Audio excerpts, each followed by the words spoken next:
सबसे पहले मैं जल्दी से 2 मिनट लाके फॉर्मेट एक्सप्लेन कर देता हूँ कि कैसे हम लोग हर टीम की वो एनालिसिस करने वाले हैं। तो यहाँ पे हम लोग 6 सेगमेंट्स रखेंगे हर एक टीम के लिए। सबसे पहले तो coming into this IPL 2025 IPL शुरू होते होते टीम का क्या नैरेटिव था। और नैरेटिव से मतलब सिर्फ ये नहीं है कि लोगों का परसेप्शन क्या था, बट ऑक्शन कैसा गया, रिटेंशंस कैसे थे, टीम जो बनी थी ऑन पेपर कैसी लग रही थी देखने में, क्या क्या चेंजेस हुए थे मैनेजमेंट के टाइम पे। तो जैसे फॉर एग्जांपल केकेआर से काफ़ी लोग चले गए थे, आरसीबी में इस बार थोड़ा सा लो की एक लेवल का परसेप्शन था। तो ये सब चीज़ों को डिस्कस करेंगे इस वाले फैक्टर में, जिससे कि हम लोग को आईपीएल के शुरू होते वक्त क्या स्टेज और प्लेटफॉर्म सेट था टीम का, एक्सपेक्टेशंस क्या थी बेसिकली उस टीम से, वो पता चल जाएगा आपको। ये भी बहुत इंपॉर्टेंट पॉइंट है कि जरूरी नहीं है कि कोई टीम अगर बॉटम में फिनिश कर रही है तो वो नेसेसरीली बहुत ज़्यादा खराब करे। क्या उनके पास वो रिसोर्सेज थे भी कि वो ऊपर जा पाते टू बिगिन विद। तो एक्सपेक्टेशन के अकॉर्डिंग रिजल्ट का जजमेंट होगा। Not everybody starts at the same level. तो वो भी, इसको भी हम और एक्सप्लेन करेंगे जैसे जैसे हम लोग चलते रहेंगे टीम्स पे। सेकेंडली क्या रिजल्ट्स रहे, तो ये एक जल्दी से ओवर कैप हमें मिल जाएगा। घर पे कितने मैचेस जीते, बाहर कितने जीते, कब कब हारे हैं, तो थोड़ा एक वीकनेस का हमें पता चलेगा कि घर पे फोर्ट्रेस था कि नहीं था, अवे रिकॉर्ड कैसा था। फिर थर्ड जो हमारा सेगमेंट होगा वो हमारा इन जनरल जो through out the season on an average basis जो प्लेइंग 11 थी हर एक टीम की। ऑफ कोर्स चेंजेस होते रहेंगे तो सब्स्टिट्यूट्स को ही मेंशन करेंगे, बट क्या प्लेइंग 11 रही और उसके पीछे क्या स्ट्रैटेजी थी, क्या इंटेंशन थी हर एक टीम की। उससे हमें पता चलेगा कि ये आईपीएल हर एक टीम ने किस नजरिए से खेला है। हाँ। तो क्या वो नजरिया सही था या नहीं या क्लियरली कुछ लैक कर रहा था, वो बहुत ही इंपॉर्टेंट पॉइंट होने वाला है, ये हमें पता चलेगा। देन ऑफ कोर्स हम लोग जो हमारा चौथा पांचवा पॉइंट होगा पॉजिटिव्स और नेगेटिव्स, जो कि परहैप्स सबसे इंपॉर्टेंट पॉइंट्स होने वाले हैं। क्या क्या अच्छी चीजें हमने गेन करी इस सीजन से फॉर एवरी टीम, और क्या क्या हम लोग को लग रहा था कि कोई अच्छा होगा शायद वो बुरा होता हुआ दिखा। और लास्टली जो सबसे आई थिंक एक्साइटिंग होगा सब लोगों के लिए, 2026 के लिए कौन से प्लेयर्स रिलीज होते हुए दिख सकते हैं हमें। एंड ऑफ कोर्स ये आज वाला पॉडकास्ट हम लोग टॉप टीम्स की बातें कर रहे हैं, तो जो टॉप टीम्स हैं वो ज्यादा प्लेयर्स रिलीज करना क्यों ही चाहिए। बट नेक्स्ट वाले में तो मतलब मैंने मेड श्योर कि मैं कम से कम 3 4 5 नाम हर टीम के लिए रखूंगी। ओके, यहाँ पर भी करेंगे बिकॉज नेसेसरली जरूरी नहीं कि आपको हर एक प्लेयर रिलीज करना है। एंड यहाँ पे हम लोग फोकस करेंगे जो हमारी मेन प्लेइंग 12 प्लेइंग 14 के आसपास के जो प्लेयर्स हैं वो। फ्रेंच प्लेयर्स को तो ऑफ कोर्स आप इनएविटेबली छोड़ोगे, बट वो प्लेइंग 11 पे आपकी स्ट्रैटेजी पे बहुत बड़ा डेंट नहीं मारने वाले। कौन से वो इंपॉर्टेंट नेम्स है जो कि रिलीज होने चाहिए, which I think everybody cares for as well, उन नामों की बातें करेंगे। एंड साथ ही साथ अभी मिनी ऑक्शन होगा, तो उन प्लेयर्स को रिलीज करके आप किस प्रोफाइल के प्लेयर्स लेना चाहते हो। Once again we don't know right now कि कौन से प्लेयर्स और कौन से नाम आने वाले हैं मिनी ऑक्शन में। ऑल्सो डिपेंड्स अ लॉट कि हर एक टीम कौन से प्लेयर्स अल्टीमेटली रिलीज करके वो पूल क्रिएट करती है। मतलब बेसिकली इस पूरे सेगमेंट में आपको ये भी पता चल जाएगा कि प्लेयर्स तो ऑब्वियसली कौन कौन छोड़ के जा सकते हैं, इनको निकाला जा सकता है, एंड हम लोग किस प्रोफाइल को टारगेट कर रहे हैं टू मतलब बेसिकली उस टीम को और बेटर करने के लिए इन द नेक्स्ट सीजन। जो नेगेटिव्स निकल के आए उसको फिक्स कैसे करा जाए, अगले ऑक्शन में क्या और हम लोग स्ट्रैटेजी बनाए, तो उसका भी काफी अच्छा पर्सपेक्टिव आपको मिल जाएगा। तो ये 6 सेगमेंट्स होंगे हमारे, वो रिपीट कर देता हूँ दोबारा। Narrative, results, playing 11 strategy, positives, negatives और 2026 के लिए जो ऑक्शन की प्रिपरेशन स्ट्रैटेजी होगी। तो आई think it is only fair कि हम लोग स्टार्ट करें जो टीम 6th आई थी, जिन्होंने काफी ज्यादा सरप्राइज करा ना नेगेटिव वे स्टार्टिंग में, और एंड आते आते काफी रे ऑफ होप भी दी है। हम एसआरएच की बात करने वाले हैं, और एसआरएच के नैरेटिव की अगर हम लोग बातें करें इस साल क्या था, इन लोग की रिटेंशंस बहुत ही इंटरेस्टिंग थी।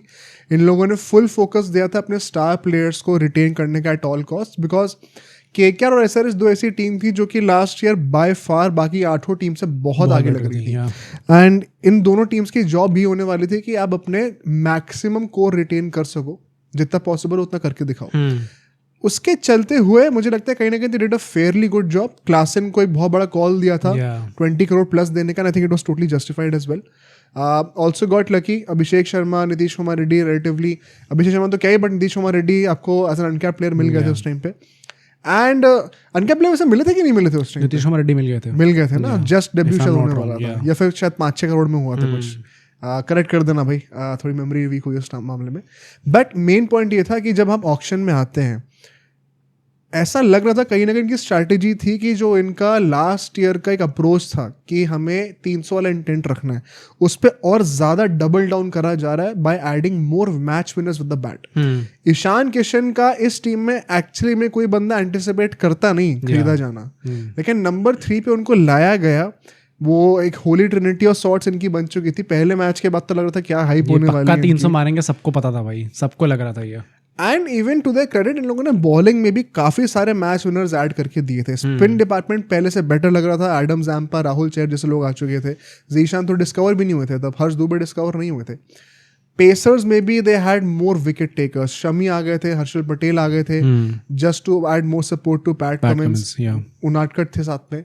तो मुझे लग रहा था, एंड आई थिंक ये हम सब एग्री करेंगे कि going into this season SRH की प्लेइंग 11 की अगर मैं बात करूं तो मतलब मुंबई इंडियंस से आप कंपेयर कर सकते हो, सबसे ज्यादा मैच विनर्स थे may be. I think that's right that you mention कि प्लेइंग 11 की हम लोग बात करें, क्योंकि ऑक्शन के बाद जब हमने पूरा डिस्कस करा भी था इनका, रिव्यू करा था ऑक्शन को, तो भी हमने बात करी थी कैसे इन लोगों ने फोकस करा है कि हम लोग जो 11 खिलाड़ी होंगे उन पे हम लोग फोकस करेंगे, एंड सबसे ज्यादा खतरनाक कैसे हमारी प्लेइंग 11 हो सकती है, विच मेंट कि आपकी जो डेप्थ थी वो काफी वीक होने वाली थी। हाँ, मतलब प्लेइंग 11 में भी नंबर 6 नंबर 7 पे 2 अनकैप्ड इंडियंस को आपको टेस्ट करना था जिन्होंने आज तक कभी आईपीएल खेला नहीं था, और वो आपने करा। एंड साथ ही साथ बेंच पे बहुत ज़्यादा एक्साइटिंग टैलेंट नहीं था, जो कि एकदम ही उल्टा था पिछले साल के। जब आईपीएल शुरू होने से पहले सबको ये डाउट था कहीं ना कहीं कि ऐसा ना हो जाए कि एसआरएच की जो बेंच है वो प्लेइंग 11 से ज़्यादा स्ट्रांग लग रही है, गुस्सा ना हो जाए वैसे भी जो प्लेयर्स बैठे हुए हैं। हाँ, तो एक कंप्लीट रिवर्सल था इस ऑर्गेनाइजेशन में, बट जो कोर स्ट्रैटेजी थी वो वही थी कि डबल डाउन करो बैटिंग अप्रोच के ऊपर। And so I can easily say कि this was the scariest team on paper coming into this IPL. हाँ भाई, पक्का। और वो जो पूरा हाइप था कि जेन्युइनली इस बार 300 बनाने का ये लोग करने वाले हैं। आई थिंक एसआरएच की जो पूरी मार्केटिंग टीम थी उन्होंने खुद भी इस चीज के ऊपर राइड करके काफी सेल करा इस चीज को। आई थिंक यार, मतलब हमने जो बीच में देखा जब इनके रिजल्ट्स नहीं आ रहे थे और पैट कमिंस की जो पूरी स्पीच निकली थी अंदर से कि we are not that kind of a team, बाकी लोग सोच रहे होंगे कि हम लोग अपने वेन्यूज को चेंज करके, हम लोग पिच को चेंज करके थोड़ा डाउन कर सकते हैं, 200 पर रिस्ट्रिक्ट कर सकते हैं, but we are not that kind of a team, and हम लोग अभी भी उसी पे ही सोचने वाले कि हम डबल डाउन करेंगे उस अप्रोच पे।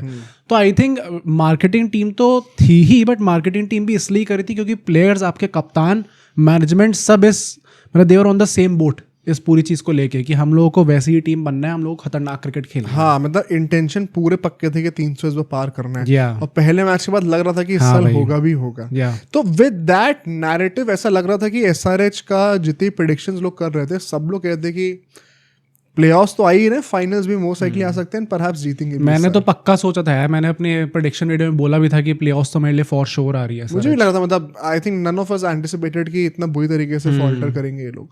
And so let's talk about the results now in the next segment. छठी पोजीशन पे इन लोगों ने एंड करा टेबल पे, but that is also credit to their resurgence in the last 4-5 games. वॉर के बाद से आके 3 में 3 गेम ये लोग जीत गए थे। हाँ, उसमें भी इनफैक्ट आई वुड से कि थोड़ा अनलकी भी थे, ऑल्दो इनका रिजल्ट जो है overall 6 wins 7 loss and 1 no result रहा है। वो जो 1 नो रिजल्ट था दिल्ली वाला, वो जीत जाते मोस्टली। तो मुझे लगता है एक्चुअली में they could have even ended perhaps higher than Delhi Capitals. I think 5वें नंबर पे आ सकते थे। सरप्राइजिंग पार्ट है कि अगर आप इनका होम रिकॉर्ड देखोगे तो 6 में से 2 ही मैच ये लोग जीते हैं, एक ऑब्वियसली नो रिजल्ट था, बट मतलब होम रिकॉर्ड आई एक्सपेक्टेड कि एसआरएच जैसी टीम का बेटर होना चाहिए था, गिवन कि ये लोग अपने हिसाब से पिच रख सकते थे। एंड ये बहुत इंटरेस्टिंग पॉइंट है बिकॉज घर पे इनकी पिच भी सपाटा मिल सकती है। एग्जैक्टली तो इनके अप्रोच को परफेक्ट तरीके से सूट करेगी, तब भी आउटप्ले हो गए। I think to some extent बीच में जो इनका झड़प हुई थी अपनी हैदराबाद क्रिकेट एसोसिएशन से, उसकी वजह से भी शायद थोड़ी प्रॉब्लम्स हुई होंगी कि कौन सी पिच आपको मिलनी चाहिए, कौन सी नहीं मिलनी चाहिए। तो इस बार हमने 2 पर्टिकुलर टाइप ऑफ पिचेस तो देखी थी। एक तो वो जो जिसपे अभिषेक शर्मा ने 140 मारे थे, जिसपे वो मुंबई और हैदराबाद का पिछले साल मैच हुआ था, बॉलों से ग्रेवयार्ड। दूसरी पिच में रिलेटिवली थोड़ा सा परचेज था स्पिनर्स के लिए। रेड सॉइल थोड़ा जो ब्रेक डाउन करता है, और ब्लैक सॉइल यूजुअली ज्यादा स्टिक करके रखता है, तो ज्यादा ड्यूरेबल रहता है। रेड सॉइल ब्रेक डाउन जल्दी करता है। तो थोड़ी सी अनकेम्प्ड पिच वहां पे रखी हुई थी। अच्छा, इसके चलते हुए ना कहीं मुझे लगता है कि एक होता है कि आपने देखो इन बैटर्स में ऐसा थोड़ी कि ये लोग जो है अगर एक वो प्योर ब्लाइंड इंटेंशन के साथ खेलने का हमें 300 ही मारने भी हैं, तो इतने इनकेपेबल थोड़ी कि जरा सी बॉल हिलेगी तो उस पर भी नहीं खेल पाएंगे। ब्लाइंड स्लॉगर्स थोड़ी हैं सारे, प्रॉपर क्रिकेटर्स हैं। तो मुझे लगता है कहीं ना कहीं इसमें this also had a lot to do with individual failures. इस साल फॉर्म उस तरीके से नहीं चला है. हाँ. इवन ट्रेविस हेड जो कि हम इंडियंस को लगता है कि हमेशा फॉर्म में होता है, this year he did not have a great season. Initially आपका सीजन अच्छा जा रहा था जहाँ पे लग रहा था कि अच्छा एटलीस्ट एक ओपनर तो चल रहा है, बट फिर जाते जाते अभिषेक का ग्राफ ऊपर जाता गया और ट्रेविस हेड का ग्राफ नीचे जाता गया. Ishan Kishan had a massive failure, तो Nitish Kumar Reddy had a massive failure. तो उस इंटेंट किससे अगर आपको 300 बनाने ना, तो उसके लिए एटलीस्ट हर एक बंदे को थोड़ा रन तो चिप इन करने पड़ते हैं. मैं ये नहीं कह रहा हूँ कि हर कोई बंदा 100 मारे. तो वो चीज़ हमें मैसिवली फील होती है देखी, विच इज़ वाई अगर आप ऐसी सपाटा पिचेस पे आउट ऑफ फॉर्म बैटर्स खिला रहे हो और अगर आपके रन नहीं बन पा रहे हैं, दूसरी टीम के तो रन बनेंगे. क्योंकि ऐसा नहीं है कि SRH की प्लस बॉलिंग भी बहुत ज़्यादा इस साल फॉर्म में नहीं रही है, वो भी बातें करेंगे हम लोग. तो कहीं ना कहीं वो स्ट्रैटेजी की हम लोग एकदम फ्लैट ट्रैक्स बना देंगे. हम लोग हमेशा कहते हैं ना, ये हमने USA में जब भी वर्ल्ड कप होता तब भी कहा था कि क्रिकेट में एक थ्योरी रहती है, बहुत पॉपुलर थ्योरी है, एंड ये सच भी है. मतलब थ्योरी भी मैं क्या ही कहूँ, प्रैक्टिकली आप अप्लाई भी कर सकते हो. पिच एक लिमिटेड ओवर्स के फॉर्मेट में पिच जितनी मुश्किल होती रहेगी बैटिंग के लिए, उतना ज़्यादा चांस बनता रहेगा एक वीकर टीम का गेम जीतने का. पिच जितनी फ्लैट होती रहेगी उतना ही ज़्यादा आपको डिफरेंस दिखेगा एक अच्छी और बुरी टीम में. बिकॉज एक डिफिकल्ट पिच पे अच्छे बैटर्स भी अगेंस्ट मीडियोकर बॉलर्स आउट होने का चांस रखते हैं. Low scoring games you never know. But जहाँ पिच फ्लैट हो गई वहाँ पे even the best of the bowlers will कंसीड a lot of runs. तो बुरे बॉलर्स की तो शामत आने वाली है from the weaker teams, and ऐसे में target will be so high कि जो वीकर टीम है कभी चेस कर ही नहीं पाएगी. तो एक वो वहाँ पे कहीं ना कहीं एक विशियस साइकिल क्रिएट हो जाती है बॉलर्स के लिए. तो जब ऐसे फ्लैट ट्रैक्स आप दोगे घर पे, अगर आपका खुद का फॉर्म अच्छा नहीं चल रहा and you are playing against teams that are better than you on paper right on field performances right now, तो वो they will always outbat you. तो हमने इस बार कितनी बार देखा कि SRH चेस तो चलो भूल ही जाओ, बट पहले बैटिंग करके भी ऑल आउट हो जा रही थी इनिशियली. LSG के अगेंस्ट, DC के अगेंस्ट 9-10 विकेट खो रहे हैं, आराम से 15-15 16 ओवर में चेस करवाते हैं. तो शायद होम रिकॉर्ड जो इनका इतना खराब रहा उसके पीछे एक बहुत बड़ा रीजन ये है. एंड अवे रिकॉर्ड में अगर बात करूं, 8 मैचेस खेले, वो एक मैच शिफ्ट हुआ क्योंकि 4 जीते. तो it is not bad actually. इनकी मेन प्रॉब्लम्स आई हैं इनके होम रिकॉर्ड में, जो कि वही हम लोग हमेशा कहते हैं कि एक ऑब्जर्वेशन है अक्रॉस 18 सीजन्स ऑफ IPL कि अगर आप 7 में से 5 मैच जीत जाओ घर पे और बाहर आप 3 जीत जाओ सिर्फ 7 में से, तो भी आप मोस्ट ऑफ क्वालिफाई कर ही जाते हो. वहां पे दे फेल मिजरेबली शॉर्ट. अब ये क्यों हुआ एग्जैक्टली, इसको और ज़्यादा आइडेंटिफाई करते हैं विद देयर स्ट्रैटेजी. तो अगर हम लोग प्लेइंग 11 स्ट्रैटेजी की बातें करें सेगमेंट में, ट्रेविस हेड, अभिषेक शर्मा, ईशान किशन और नीतीश कुमार रेड्डी, ये हमारे टॉप 4 थे. नीतीश कुमार रेड्डी को बाद में नीचे बैटिंग कराई गई है. क्लासन, अनिकेत वर्मा, अभिनव, कमिंस, ये हमारे जो है, कमिंस को मैं इंक्लूड कर ले रहा हूँ नंबर 8 तक हमारी बैटिंग खींच रहे थे. हर्षल पटेल, मोहम्मद शमी, जीशान, ये सब हमारे बॉलर्स थे. और इम्पैक्ट प्लेयर जो है उनादकट आ जाते थे. कई और भी लोग यूज़ हुए हैं, हर्ष यूज़ हुए हैं, कमिंदु मेंडिस यूज़ हुए हैं, मल्डर यूज़ हुए हैं, यहाँ पे सिमरजीत इनिशियली यूज़ हुए थे, जैम्पा इनिशियली यूज़ हुए थे. तो there have been plenty of players in the mix. I think clearly अगर आप इस प्लेइंग 11 को देखो, और हमने अभी बात करी कैसे कमिंस के चलते हुए बैटिंग समवॉट चलो नंबर 8 तक एक्सटेंड हो जा रही थी, बट ये हमेशा बात ध्यान में रखनी पड़ेगी कि आज के टाइम पे लोग नंबर 8 पे भी दे आर मोर और less batting allrounders that are playing in that position. Batters होते हैं. और यहाँ पे आपने कमिंस को चूज करा है, जो कि मतलब वही बात है ना कि आई थिंक वो टेस्ट क्रिकेट में काफी रन्स मार देते हैं, ओडेज में कई बार काफी मार देते हैं, एंड T20s में भी मारे हुए उनने, ऐसा नहीं कि नहीं मारे हुए. KKR से तो 50 भी बहुत तगड़ी मारी थी उनने. बट पॉइंट वही है कि these things are not replicated every now and then. तो कमिंस को as a proper batting allrounder treat करना, आई थिंक यहीं पे SRH लास्ट सीजन से कुछ सीखी नहीं. एंड इस बार भी उन लोगों ने वही चीज इंप्लीमेंट करनी है. लास्ट ईयर भी लोग KKR से इसीलिए हार रहे थे बिकॉज इंटेंट और डेप्थ दोनों चीजें हाथ में हाथ मिला के चलनी चाहिए अगर आपको हाई स्कोर पे, high risk of cricket, brand of cricket खेलना है. तो वो उसमें एक पॉइंट चेक हो चुका था which was the intent, but उसको बैक करने के लिए जो डेप्थ चाहिए होती है वो अभी तक चेक नहीं हुई. प्लस इस सीजन स्पेसिफिकली क्योंकि हमने देखा विकेट्स थोड़ी चेंज हुई थी लास्ट सीजन से, इस बार थोड़ी सी ज़्यादा ट्रिकियर विकेट्स थी. तो वहाँ पे तो अगर आप कम डेप्थ लेके जाओगे, अनलेस एंड अनटिल आपके जो बैटर्स हैं उनका सीजन बहुत ही अच्छा जा रहा है, जैसे GT का जैसे गया था, अनलेस एंड अनटिल वैसा जा रहा है तब तक आप ऊपर पहुंच ही नहीं सकते भाई. मेजर रीजन वाई SRH की बैटिंग इस साल ज्यादा फेल करी as opposed to the last year, because ऐसे इंटेंट के साथ फेल तो करोगे ही, बहुत हाई रिस्क है, लेकिन कितना कंसिस्टेंटली वो फेलियर रेकर कर रहा है, वो इस साल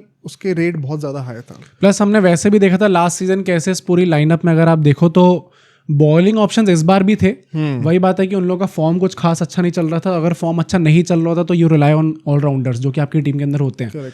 अभिषेक शर्मा से आपने हेयर एंड देन बॉलिंग करवाई, बट नीतीश कुमार रेड्डी जिनने लास्ट सीजन काफी बॉलिंग करी थी, उस बार उनका मतलब वही बात है कि कुछ निकल के एग्जैक्टली आया नहीं कि फिट थे या नहीं थे। क्लियरली शोल्डर हाँ, कि वो फिट थे नहीं, उसके चलते इनकी बॉलिंग जो डेप्थ है वो भी काफी हैम्पर हो रही थी। हैम्पर हो गई, तो थोड़ा अनलकी भी थे वहाँ पे। बट मतलब इनकी स्ट्रैटेजी में एक बहुत clear cut lack of depth दिखती है in both batting and in bowling. और एक और बहुत ही इंटरेस्टिंग ऑब्जर्वेशन थी कि एसआरएच को हम सब लोग जो है ना ऐसे परसीव करते हैं कि सबसे अग्रेसिव टीम है, बट वो भी एक फसाड है एक्चुअली में, बिकॉज सबसे अग्रेसिव ब्रांड ऑफ क्रिकेट नहीं खेलते हैं वो, सबसे अग्रेसिव ब्रांड ऑफ बैटिंग खेलते हैं वो। क्रिकेट में बॉलिंग भी आती है, क्या एसआरएच की बॉलिंग सबसे अग्रेसिव ब्रांड की है? बिल्कुल भी नहीं है। इनफैक्ट काफ़ी डिफेंसिव बॉलिंग हमें देखने को मिली है। इसमें कैप्टनसी क्वेश्चन में आएगी ना, उसको हम बात करेंगे, बट एक्चुअली में अग्रेसिव ब्रांड ऑफ क्रिकेट नहीं खेलते SRH, aggressive brand of batting उन्होंने दिखाई है। इवन इनके बॉलर्स मतलब शामी को एंड आते आते ड्रॉप करना पड़ गया था। सिमरजीत पूरे थ्रू आउट द टूर्नामेंट लग रहा था कभी प्लान्स में है कभी नहीं है, जिसके चलते जो भी नए बॉलर्स आते हैं उनका भी जो रोल था वो डिफाइन प्रॉपर्ली हो नहीं रहा था। पैट कमिंस का खुद was not wanting to start with the new ball, then eventually had to do it, also did well. ये चीज़ मुझे याद है, हमने ऑक्शन के बाद भी गई थी, कई लोग हंस रहे थे, बट वही बात है ना, Mohammed Shami and Pat Cummins दोनों नई बॉल के बॉलर नहीं है। They like to be one change bowlers. तो उस टाइम पे लोग गिना रहे थे कि यार शमी ने जीटी से भी ये करा है, इंडिया से भी करा है, कमिंस भी करता है, लेकिन इट्स नॉट अबाउट करा है कि नहीं करा है। अब क्या कल को आप जो है, अब सोचो अगर एक क्लिप इतनी बढ़िया थी तो पूरा का पूरा पॉडकास्ट कितना बढ़िया होगा। तो अगर आपको इसी क्लिप का पूरा पॉडकास्ट देखना है तो यहाँ पे क्लिक करिए, और अगर आपको ऐसे ही और क्लिप्स बिंज वॉच करनी है तो यहाँ पे क्लिक करिए।